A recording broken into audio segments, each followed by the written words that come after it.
Welcome to The Complete Teacher, 101 meaningful, bite-sized professional development lessons, each coming with thought-provoking titles, relevant, inspiring quotes, helpful text with anecdotes, data, and wisdom, and action steps. Lesson 23, Approaches to Differentiating Content, DI 2 of 5. In differentiated classrooms, teachers begin with where students are, not the front of a curriculum guide. That's from Carol Ann Tomlinson. Leading thinkers on DI generally place DI categories into one of four: content, process, product, and learning environment. Truly, each category has endless strategies, and there are more ways to differentiate than there are students in your classroom. All learners have a unique set of backgrounds and interests on which to capitalize as a teacher if you play your cards right. Here are some fundamental concepts to start the conversation about differentiating content. Differentiating content refers to varying what your students learn about. Have you ever used informational text that wasn't quite the right fit in terms of reading level? Why not offer different reading levels for the same piece of text?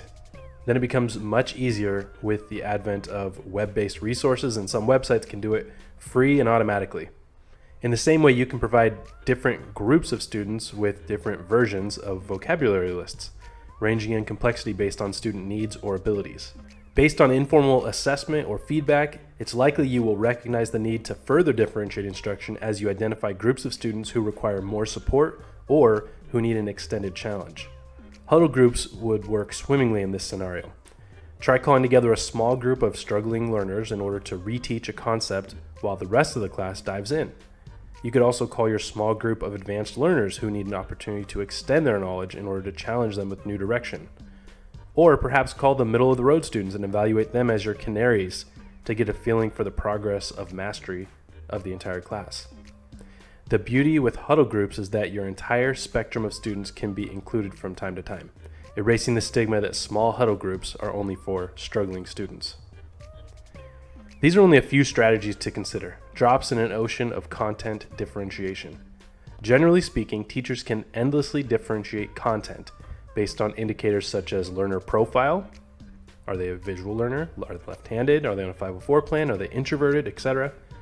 Or based on their readiness, so their reading level, their strengths, their background knowledge, etc., or their interests. Sometimes, even when a task is challenging, students will compensate if their interest is high enough. Any student with interest and access to content is on track for an effectual content differentiated learning experience. Action steps. Ask yourself how you differentiate content for your students. How could you incorporate strategies such as varied reading levels or huddle groups based on learner profile, readiness, or interest? Need a copy of all the Complete Teacher lessons on slides? Looking for an e-reader or physical copy of the Complete Teacher? Want to browse thousands of other top-rated engaging resources? Check out the links below.